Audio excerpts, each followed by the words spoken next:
दोस्तों लग रहा है कि अब ईरान का नंबर बस आने ही वाला है। अब मैं आपको ये बता देता हूं, ये आज ही की अपडेट है। सबसे पहले जान लीजिए, ये आज की अपडेट है।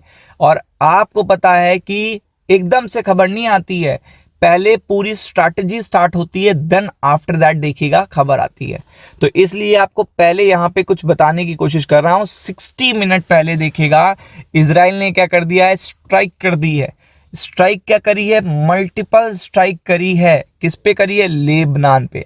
लेबनान पे मल्टीपल स्ट्राइक करने का इंटेंशन क्या है, अब आप समझिएगा।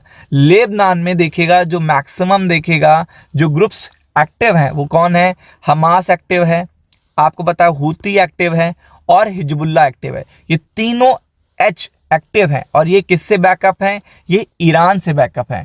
अब ईरान को अगर प्रवोक करना है तो सीधा एक्टिवली देखेगा इन पे अटैक करो, हमास, हूती, हिजबुल्ला। तो आप देख सकते हो कि यहाँ पे स्ट्राइक स्टार्ट कर दी है। मतलब आपको पता है कि लास्ट वीक मिले थे जाके नेतन्याहू किसके साथ, आपको पता है यूएस डोनाल्ड ट्रंप के साथ। तो आपको पता है कि यहाँ पे जब वो मिले थे तो वहां पे क्लैरिटी आ गई है कि डोनाल्ड ट्रंप ने भी प्रेस कॉन्फ्रेंस में कह दिया कि ईरान अगर देखेगा अपनी न्यूक्लियर फैसिलिटी वेबसाइट को देखेगा एक्टिव रखता है तो हम स्ट्राइक करेंगे, फर्स्ट थिंग। फिर वहां पे भी देखेगा ईरान की कोई बड़ी प्रतिक्रिया नहीं आई, तो उन्होंने कहा कि ईरान में जो प्रोटेस्ट हो रहे हैं, अब अगर उनमें से कोई प्रोटेस्टर मारा जाता है तो भी हम इंटरवेन करेंगे, मतलब हम देश में घुस जाएंगे। अब आपको पता है ये दोनों चीज सुनने के बाद आपको लगता है कि इजराइल शांत बैठेगा। इजराइल के फ्री हैंड यहाँ पे आपको देखने को मिल रहा है, इसीलिए लेबनान जो अदर कंट्री है वहां पे देखिएगा पूरी तरीके से इन्होंने यहाँ पे एक्टिविटी स्टार्ट कर दी है।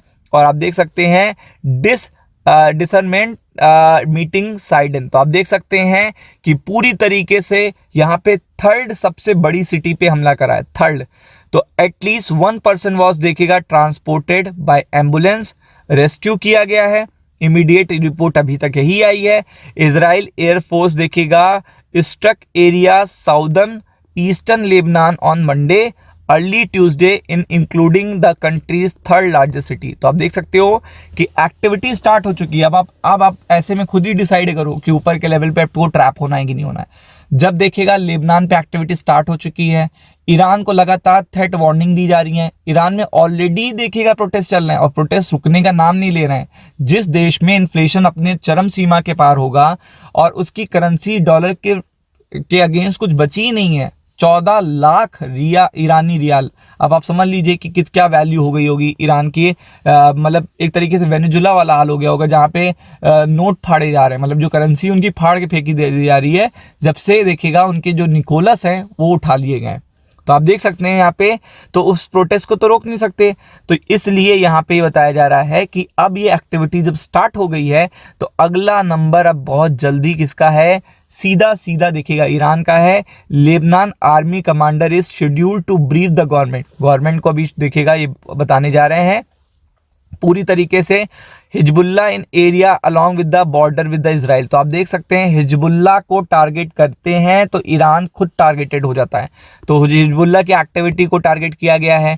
फिर आपको पता होगा हिजबुल्ला के साथ हमास की एक्टिविटी को भी टारगेट किया गया है। तो बेसिकली देखिएगा जो मेन इंटेंशन है इजरायली आर्मी का कि इनको तोड़ना शुरू करो, एक्टिवली देखिएगा तोड़ना शुरू करो। तो अब तक ये हमास तक सीमित थे, अब ये लेबनान पहुंच चुके हैं।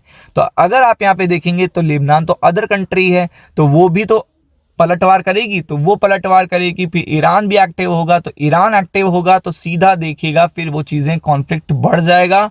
और आपको पता है कि यहाँ पे हिजबुल्ला और हमास को टारगेट करने का मेन इंटेंशन यही है कि ईरान की न्यूक्लियर साइट्स को भी देखिएगा तबाह करना है और ईरान पे जो देखिएगा एक्टिवली कंट्रोल करना हो या जो भी करना हो, ईरान को इस समय देखिएगा बैकफुट पे लाया जा सकता है। अब क्यों लाया जा सकता है, सभी को पता है कि जब आपके देश में प्रॉब्लम चल रही होती है तो वो सबसे सही समय होता है आपको देखिएगा कष्ट देने का।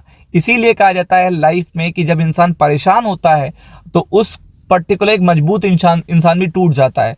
तो बेसिकली यहाँ पे ईरान में यही देखने को मिल रहा है कि ईरान अभी ऑलरेडी अपने प्रोटेस्टर को नहीं रोक पा रहा है। अगर आप देखोगे ये खुद की न्यूज है, देखिएगा protest shake Iran it weakest point in a year. तो आप देख सकते हैं कि वीकेस्ट पॉइंट पे है, ईरान अपने वीकेस्ट पॉइंट पे है। जब आपको जनता का सपोर्ट नहीं मिलता है ना, तो आप ऑलरेडी देखिएगा जो भी आपके साथ हो जाए, जनता तो उसमें खुशी होती है। जैसे वेनेजुला को जब देखिएगा, जब उनके राष्ट्रपति उठा लिए गए तो वहां के लोगों को कोई दिक्कत ही नहीं हो रही है, क्योंकि वो ऑलरेडी उनसे परेशान थे। तो सेम चीज यहां पे भी देखने को मिल सकती है। और आप देख सकते हैं वीकेस्ट पॉइंट पर है, 35 लोग मारे गए हैं, 4 बच्चे मारे गए। और ये कौन मार रहा है? ये ईरान के खुद के लोग ईरान को मार रहे हैं। मतलब अथॉरिटी देखिएगा प्रोटेस्टर पे जो एक्शन ले रही है, उस कारण से देखिएगा ईरान के लोग मारे जा रहे हैं। तो ईरान की जनता कुछ भी खुश नहीं है ना। देखिएगा, आपको पता है इन्फ्लेशन पीक से देखिएगा वैल्यू करेंसी कुछ बची नहीं है। तो आप समझ सकते हो इन्फ्लेशन क्या हालत होगी, खाने पीने की कितनी दिक्कतें होंगी, सारी चीजें दिक्कतें हैं। तो ऐसे में जनता जब देखेगा पूरी तरीके से परेशान है ईरान से, तो ये बेस्ट पार्ट है, ये माना जा रहा है बेस्ट पार्ट है। और डोनाल्ड ट्रंप को भी पता है ये बेस्ट पार्ट है अपने दुश्मनों को और ज्यादा वीक करने का। तो वो ईरान को और ज्यादा वीक करने की कोशिश करेंगे और इजराइल इसमें बहुत एक्टिवली पार्टिसिपेट करेगा। तो एनी टाइम देखिएगा यहाँ पे आपको अपडेट देखने को मिल जाएगा। तो be prepared for it. Ram Ram.